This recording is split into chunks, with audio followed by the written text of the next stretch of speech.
Assalamualaikum dan selamat sejahtera. Bertemu lagi kita dalam sesi pengajaran dan pembelajaran di rumah pada kali ini. Apa khabar murid-murid? Diharapkan murid-murid dalam keadaan sihat sejahtera. Saya Cikgu Afan akan mengajar kalian mengenai subjek bahasa Melayu yang bertajuk Permata Keluargaku. Untuk pengetahuan murid-murid, tajuk Permata Keluargaku ini terdapat pada muka surat 3 dalam buku teks Bahasa Melayu tahun 6. Diharapkan murid-murid sudah bersedia untuk mengikuti pembelajaran pada hari ini.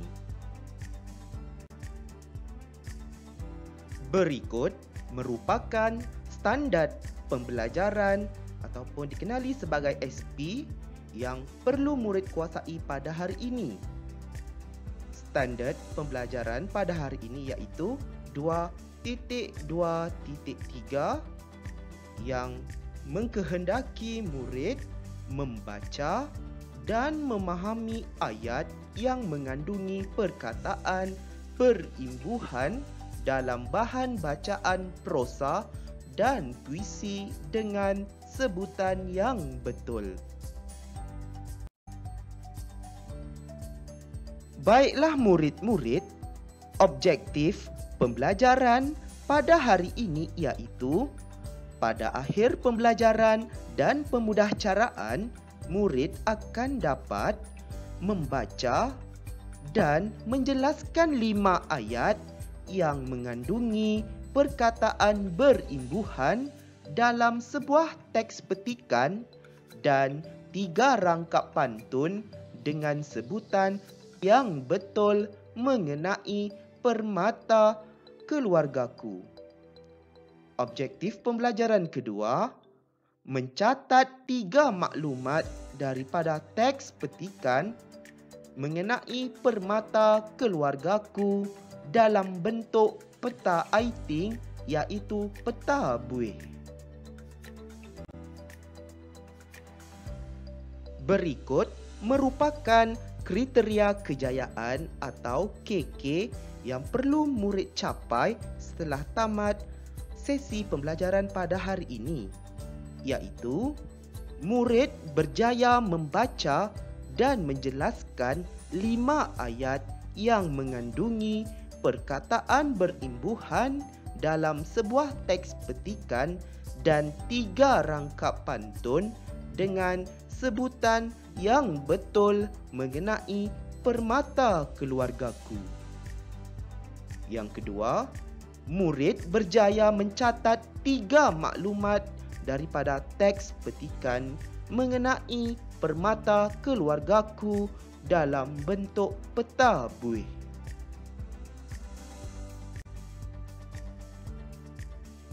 Kini, mari kita lihat set induksi berdasarkan gambar yang telah cikgu tunjukkan ini. Apakah yang kamu faham berdasarkan ketiga-tiga gambar ini? Ya, pastinya murid-murid perlu memahami gambar ini dari awal sehingga akhir. Gambar yang pertama menunjukkan beberapa orang murid sedang berlatih dengan bersungguh-sungguh dalam sukan taekwondo. Gambar yang kedua, terdapat 2 orang murid ataupun 2 orang ahli sukan yang sedang bertarung dalam pertandingan taekwondo itu. Dan gambar yang ketiga merupakan gambar kejayaan yang telah diraih oleh para peserta taekwondo. Kesimpulannya di sini ialah murid-murid perlu memahami bahawa kejayaan akan kita miliki setelah kita berusaha bersungguh-sungguh dari awal, dan pastinya kita akan mendapat kejayaan yang cemerlang, gemilang dan terbilang.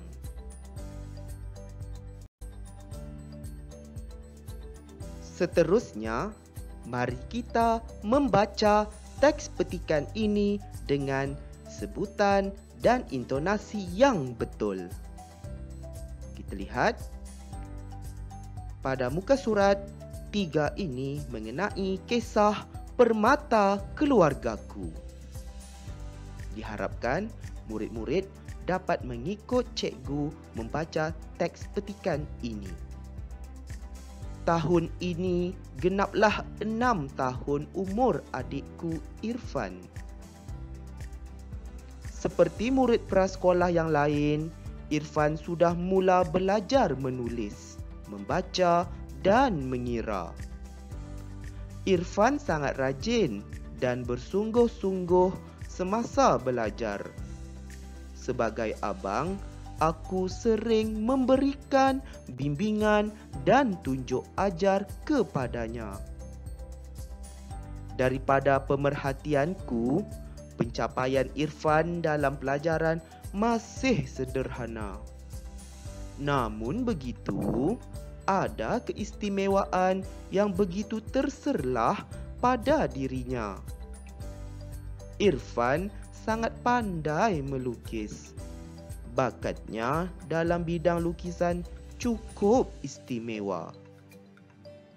Hampir setiap hari Irfan akan melukis. Setiap hari jugalah Irfan akan meminta aku menilai lukisannya.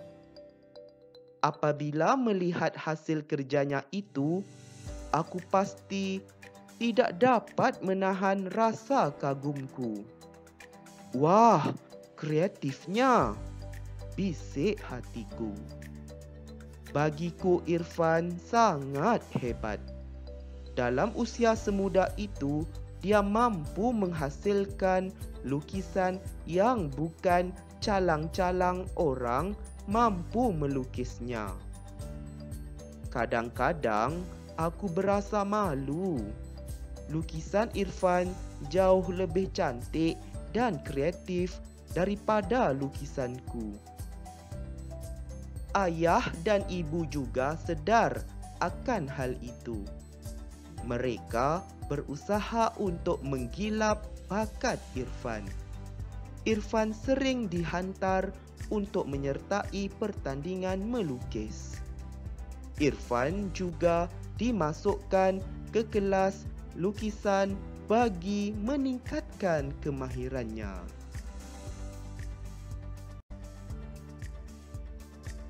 Seterusnya, murid-murid dikehendaki untuk melafazkan ketiga-tiga rangkap pantun ini dengan sebutan dan intonasi yang betul.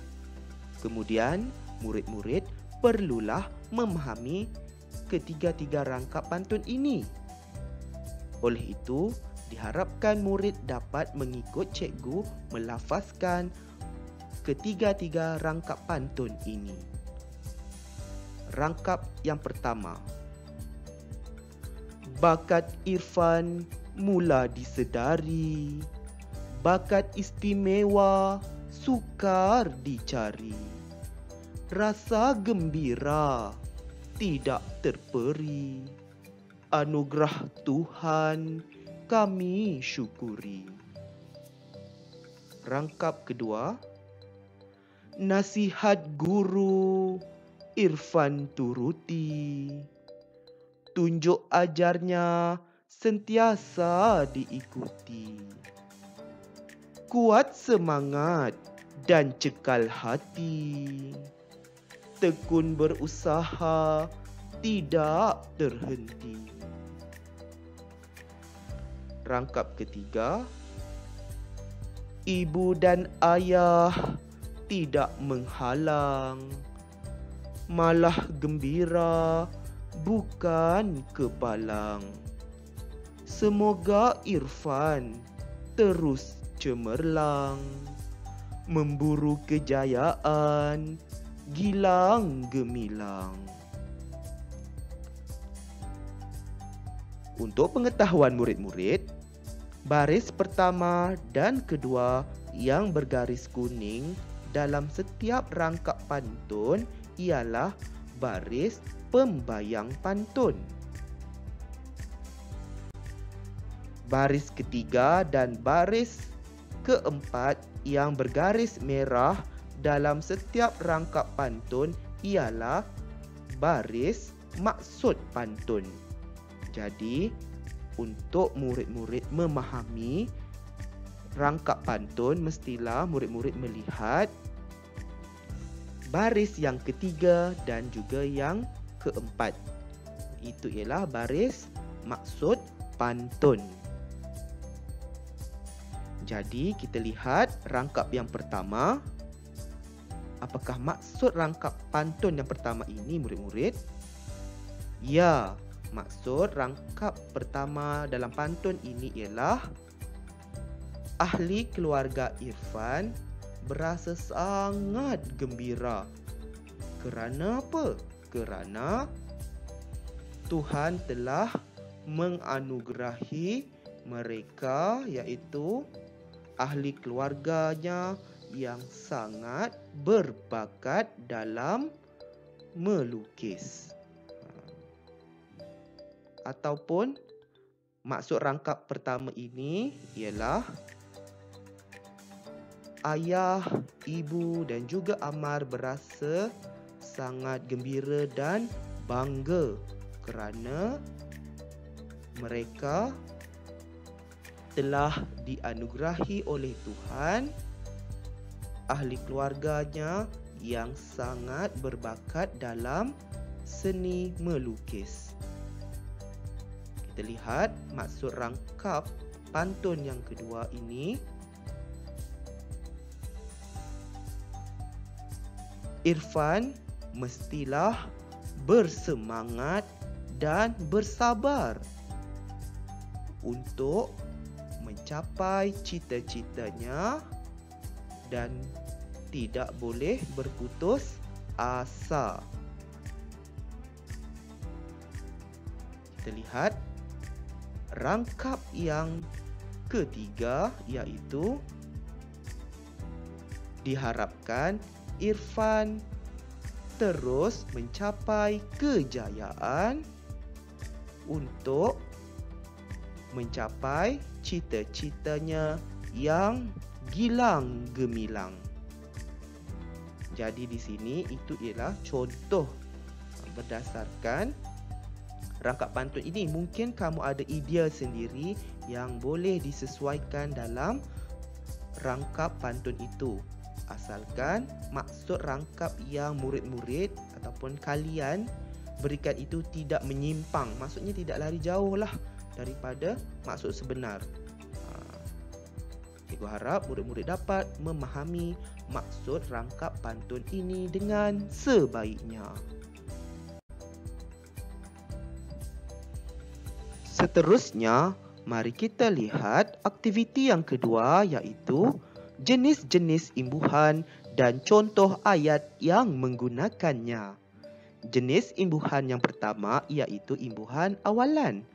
Imbuhan awalan merupakan imbuhan yang digunakan di awal perkataan.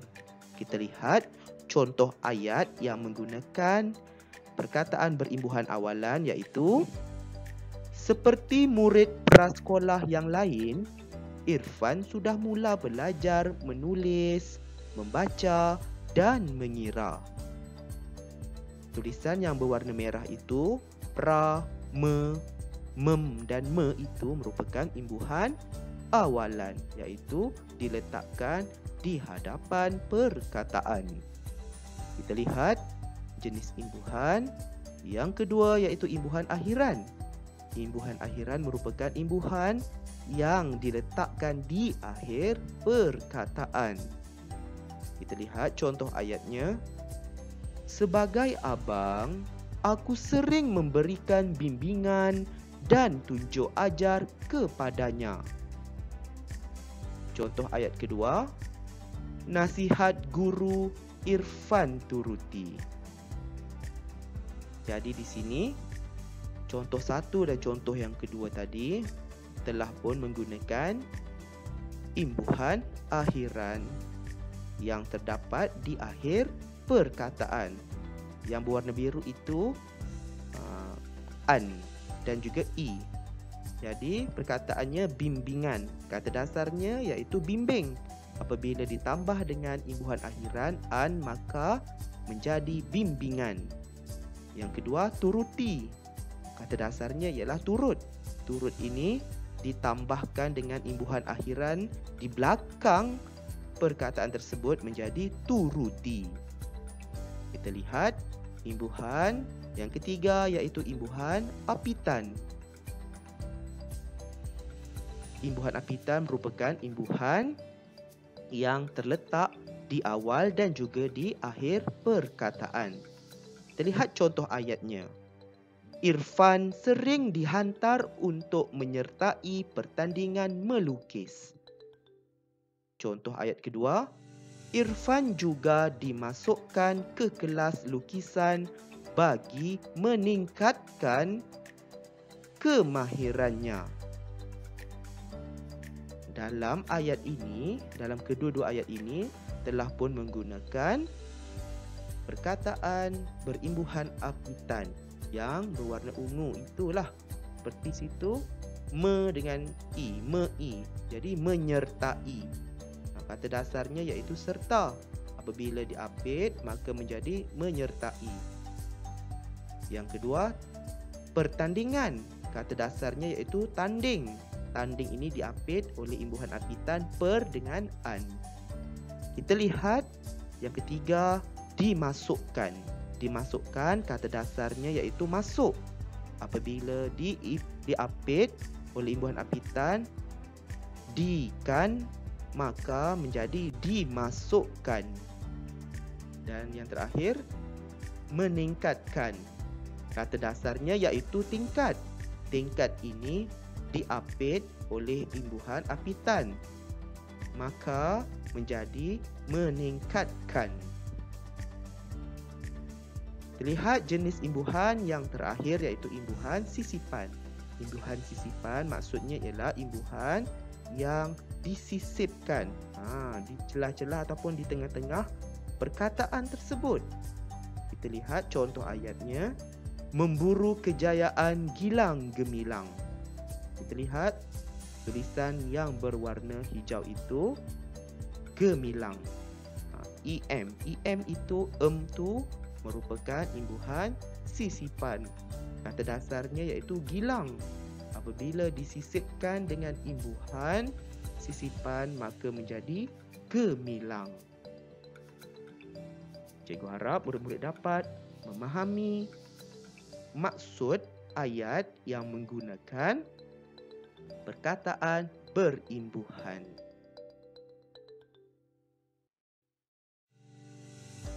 Seterusnya, mari kita lihat dan lakukan aktiviti ketiga ini, iaitu sila siapkan semua ketiga-tiga tugasan bagi aktiviti 3 ini.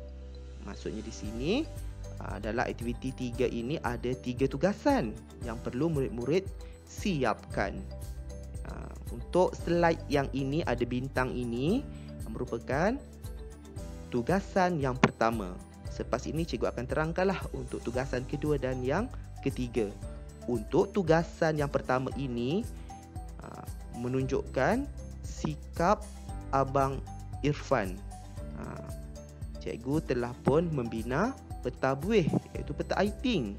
Jadi di sini cuba murid fikirkan apakah sikap yang terdapat dalam diri Abang Irfan, iaitu Ammar lah. Ammar tu. Kita lihat bintang pertama, benci. Bintang kedua, baik hati. Bintang ketiga, dengki. Bintang keempat, abai. Bintang kelima, membantu. Dan bintang yang keenam iaitu prihatin. Antara sifat-sifat ataupun sikap-sikap ini, yang manakah sesuai berdasarkan kisah yang telah kamu baca sebentar tadi. Jadi di sini murid-murid perlu isikan peta buih ini dengan sikap yang sesuai berdasarkan cerita tadilah, sikap si Abang Irfan. Selamat berjaya ya murid-murid.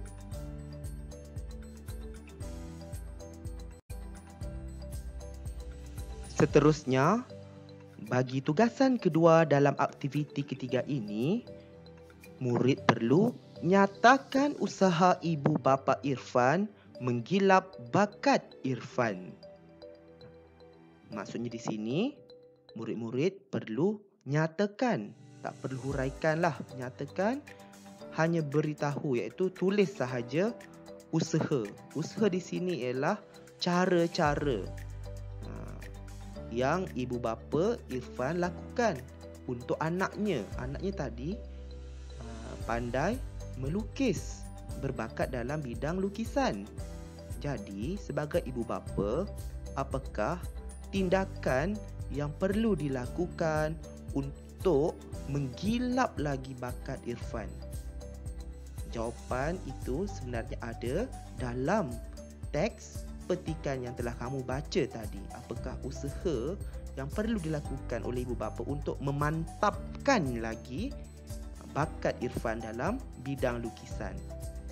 Jadi, murid-murid cuba cari jawapan berdasarkan teks petikan tadi. Jadi, murid-murid perlu menyalin ayat dalam kotak itu yang di bawah. Ibu bapa Irfan berusaha menggilap bakat Irfan, iaitu apa dia? Yang pertama, dan apa? Ada dua cara yang telah dilakukan oleh ibu bapa Irfan. Selamat berjaya ya murid-murid. Kini kita berada dalam tugasan yang terakhir, iaitu tugasan yang ketiga dalam aktiviti 3 ini, iaitu murid-murid diminta untuk huraikan usaha yang perlu dilakukan oleh Irfan untuk meningkatkan bakatnya. Maksudnya di sini ialah murid-murid perlu menghuraikan, iaitu menjelaskan ataupun memberikan justifikasi, alasan yang kukuh berdasarkan jawapan yang telah kamu lakukan ini, yang telah kamu buat. Jadi di sini cikgu telah pun sediakan awan-awan yang di sebelah kiri kamu, iaitu berlatih selalu, rajin berusaha dan juga menghadiri kelas melukis. Jadi di sini kamu kena pilih salah satu sahaja. Dan apabila kamu memilihnya, jadi murid-murid perlu menjelaskannya. Berikan alasan. Kalaulah kamu nak pilih berlatih selalu, jadi apakah alasannya? Kerana apa perlu berlatih selalu? Kalaulah kamu memilih rajin berusaha, kerana apa Irfan perlu rajin berusaha? Untuk apa ya? Kerana apa? Mesti ada penjelasan. Dan kita lihat yang ketiga, menghadiri kelas melukis itu. Kalau kamu pilih menghadiri kelas melukis, berikan alasan. Kerana apa Irfan perlu menghadiri kelas melukis? Kerana apa? Samalah juga sebenarnya, alasan-alasan ni sebenarnya ada dalam fikiran kamu. Contohnya lah, kamu perlu belajar bersungguh-sungguh untuk apa? Kerana untuk mencapai kejayaan. Mesti ada penjelasan macam itulah. Jadi di sini kamu perlu lengkapkan kotak yang di bawah itu. Irfan perlu apa di situ? Pilih satu awan sajalah. Satu awan tadilah yang cikgu sediakan tiga-tiga tu, pilih satu saja. Kemudian berikan penjelasan untuk meningkatkan bakatnya. Kerana apa? Apa alasannya? Mesti ada alasannya yang sesuai. Diharapkan murid-murid dapat menyiapkan ketiga-tiga tugasan ini dalam aktiviti yang ketiga ini, dan lagi bagus hantarkan jawapan kamu ini kepada guru kamu lah. Oleh itu, diharapkan murid-murid dapat menjawabnya dengan sebaiknya. Selamat berjaya ya murid-murid.